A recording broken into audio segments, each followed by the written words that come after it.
تو میرا خیال ہے کہ اس کو ہاں میرا خیال ہے کہ اس کو آپ اس تناظر میں دیکھیں کہ وہ ایک مشکل سٹیج کے اوپر کھڑے تھے اور ان کے پیچھے کچھ لوگ لگے ہوئے تھے جو ان کو مارنا چاہتے تھے.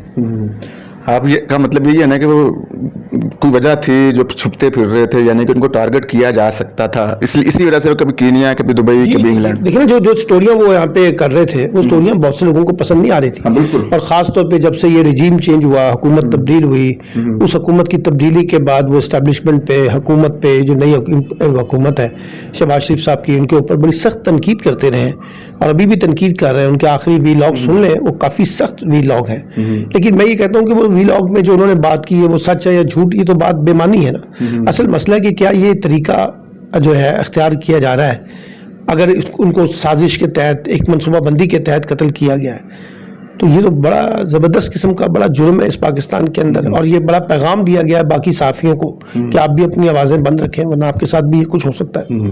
اچھا, تو آپ بھی بڑے سینئر صحافی ہیں, آپ کے پروگرام لوگ پسند کرتے ہیں, بڑے سینئر تجزیہ. اگر آپ کی زندگی ملاقات ارشد شریف سے ہوتی رہی ہے, کوئی خوبی, خامیاں, کوئی ایسے واقعات جو آج بھی یاد ہوں, آپ شیئر کرنا. ارشد شریف جو ہے نا وہ ایک پروفیشنل جرنلسٹ تھا, اور 1993 کے اندر اس نے دی نیوز سے اپنے کیریئر کا آغاز کیا تھا. اگر وہ لاہور میں تو نہیں ہوتا تھا, اسلام آباد میں تھا. ہماری ملاقات کبھی اسلام آباد میں ہو جاتی تھی, کبھی وہ لاہور آتے تھے, تو کبھی کسی جگہ پر سلام دعا ہو جاتی تھی. لیکن اس کی جو سب سے بڑا کریڈٹ ہے, ایک تو اس کی جرنلزم ہے جو اس نے کی ہے, اور اس میں کافی انویسٹیگیشن کے پہلو ہیں, سیریس سنجیدہ طریقے سے وہ ایم آئی پہ بھی پروگرام کرتا تھا. پھر ذاتی زندگی میں بڑا ملنسار تھا. آپ کو یاد ہے کہ اس کے والد اور ان کے بھائی جو ہیں وہ ایک حادثے کا شکار ہوئے ہیں. اس کے بعد وہی گھر کے سب سے بڑے سربراہ کے طور پہ سب کو لے کے چل رہے تھے.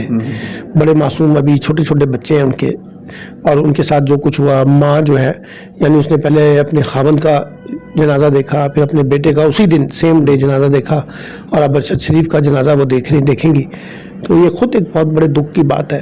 ہی از اے ویری پروفیشنل جرنلسٹ, اور وہ ینگ لوگوں کو بڑا فیسلیٹیٹ کرتے تھے, سمجھاتے تھے, چیزوں کو لے کے چلتے تھے. اور جو سب سے بڑی خوبی یہ تھی کہ وہ کہتے تھے کہ جرنلزم کے اندر جس طرح سے سنجیدگی کے ساتھ آپ اپنا مقدمہ پیش کرتے ہیں, اتنا ہی وہ لوگوں کے اندر امپیکٹ کریٹ کرتا ہے. تو we lost a very thoroughly gentleman Arshad Sharif. ہم اس کا ہار گئے ہیں, لیکن سوال یہ ہے, یہ آوازیں تو کسی نہ کسی شکل میں اٹھتی رہیں گی, ارشد شریف کی شکل میں, کسی اور کی شکل میں, لیکن جو کچھ ہوا ہے وہ درست نہیں ہے پاکستان کے لیے. اچھا, تو آپ سمجھتے ہیں کہ جس طریقے سے ارشد شریف کو قتل کیا گیا ہے, یہ ایک بڑا شوق کر دینے والی خبر تھی.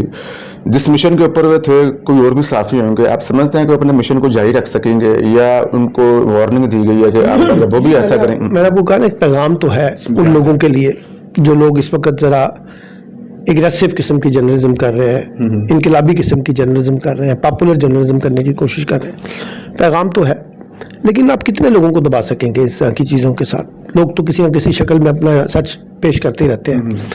تو یہ جو لڑائی ہوتی ہے یہ ہمیشہ سے رہی ہے, طاقتور کے درمیان اور کمزور کے درمیان. اور صحافی کے پاس کیا ہوتا ہے, زبان ہوتی ہے اور قلم ہوتا ہے. وہ ان دو چیزوں کے ذریعے اپنا اظہار کر سکتا ہے, یا بول کے یا لکھ کے.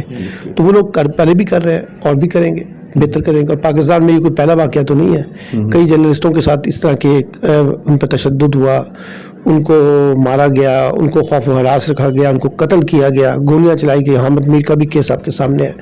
تو بہت سے جرنلسٹ ہیں, حامد میر بھی یہیں پہ موجود ہیں, لڑائی بھی اپنی جگہ پہ لڑ رہے ہیں, وہ گھر تو نہیں بیٹھ گئے, وہ بھی کام کر رہے ہیں. تو یہ چیزیں بڑی میٹر کرتی ہیں کہ جو جرنلسٹ ہیں, آپ کسی ایک کو, دو کو, تین کو تو ڈرا سکتے ہیں, لیکن پوری کمیونٹی کو ڈرانا اتنا آسان کام نہیں ہے.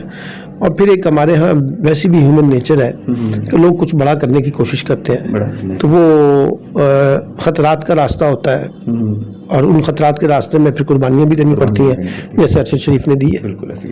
آپ کا بہت بہت شکریہ جی. یہ تھے سینئر صحافی سلمان عابد صاحب, جن کی آپ نے گفتگو سنی. ان میں کافی کچھ آپ کو جاننے میں مدد مل چکی ہوگی کہ ارشد شریف پاکستان سے پہلے دبئی سے لندن, اور لندن سے پھر کینیا کیوں بھاگتے پھر رہے تھے, قتل کی کیا وجوہات ہیں, کون ملوث ہو سکتا ہے, یہ سب چیزیں آپ نے ان سے سنی ہے. ہمیں نیکسٹ ویڈیو تک کے لیے اجازت دیں. اپنا بہت خیال رکھیے گا.